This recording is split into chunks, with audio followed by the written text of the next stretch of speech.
પ્રયાગરાજ મહાકુંભમાં પાળિયાદના શ્રી 1008 મહામંડલેશ્વર નિર્મળા બા ઉનડ બાપુ અને પરિવાર પવિત્ર નદીમાં સ્નાન કરીને વડોદરા પધારતા પંચમ ગ્રુપ દ્વારા ફૂલહારથી ફટાકડા ફોડીને તેમનું સ્વાગત કરવામાં આવ્યું હતું। પ્રયાગરાજ મહાકુંભમાં પાળિયાદના 1008 મહામંડલેશ્વર નિર્મળા બા દ્વારા કરાયેલા પવિત્ર સ્નાનનું ખૂબ મહત્વ છે। નિર્મળા બા જેઓ આધ્યાત્મિકતા અને ભક્તિમાં રુચિ ધરાવે છે, તેમણે ગંગા, યમુના અને અદ્રશ્ય સરસ્વતીના સંગમ તટે પવિત્ર સ્નાન કર્યું હતું। આ સ્નાન માત્ર શરીર શુદ્ધિ માટે નહીં, પણ આત્મશુદ્ધિ માટે અને મોક્ષ પ્રાપ્તિ માટે પણ મહત્વ ધરાવે છે। મહાકુંભના શુભ અવસરે લાખો ભક્તો સાથે તેમણે તીર્થ સ્થળે સ્નાન કરીને ધર્મ અને સંસ્કૃતિ પ્રત્યે શ્રદ્ધા દર્શાવી છે। તેમની ઉપસ્થિતિ પાળિયાદના ભક્ત સમૂહ માટે ગૌરવનું કારણ બની છે। આ પવિત્ર ક્ષણે ભક્તિભાવથી ભરેલા ભજન અને જપ તપના સાથે નિર્મળા બાએ ધર્મપરાયણ જીવનનું ઉત્તમ ઉદાહરણ પૂરું પાડ્યું હતું।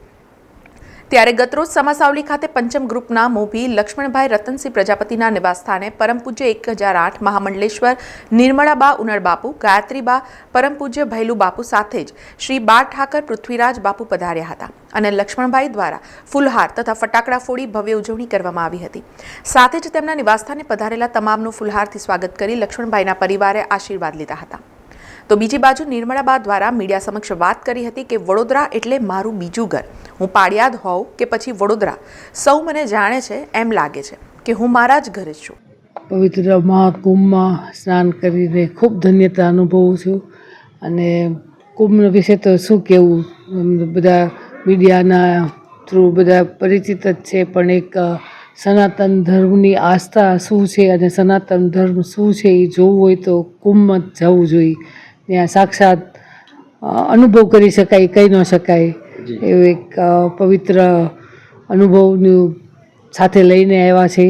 અને મારા બ્રધર તો દર વખતે કુંભમાં જતા અને કલ્પવાસ ત્યાં મહિનો રોકાતા, એટલે આમ અમે તો નાનપણથી પરિચિત છીએ જ, પણ આ મહાકુંભનું જે એક વિશાળ આટલા કરોડો માણસોની વચ્ચે આટલું મેનેજ કરવું, ક્રાઉડ મેનેજ કરવું અને આટલું સ્વચ્છતા અને એનું વર્ણન નથી કરી શકાય એમ, એ અનુભવ જ કરી શકાય। એટલે દરેક સનાતનીને કુંભમાં જઈને અનુભવ કરવો જોઈએ અને ઉમટ્યું છે આખું આ સનાતન બધાની આસ્થા છે જ દેવી એમાં કોઈ શબ્દોથી વર્ણન ન કરી શકાય, અનુભવ જ કરી શકાય। ફરીથી જ કહીશું તમને।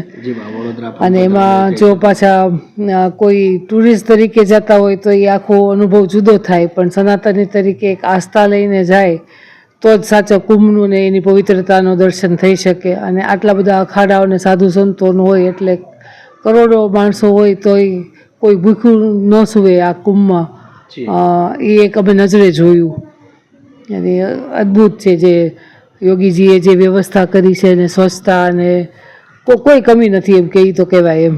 વડોદરા તો અમારું છે જ, અને આ લક્ષ્મણભાઈની મોકાની પરિવારથી તો આપ સૌ પરિચિત છો ને અમારા વડોદરામાં આવી એટલે અમને એમ થાય કે અમે ઘરે આવી ગયા। જતા વળતા બે ટાઈમ અહીંયા વડોદરા હોલ્ડ કરીને જ ગયા હતા, એટલે અમને એમ બહુ અનુકૂળતાથી ગયા છીએ, થાક ઉતરી જાય આવી એટલે એમ થાય કે ઘરે આવી ગયા।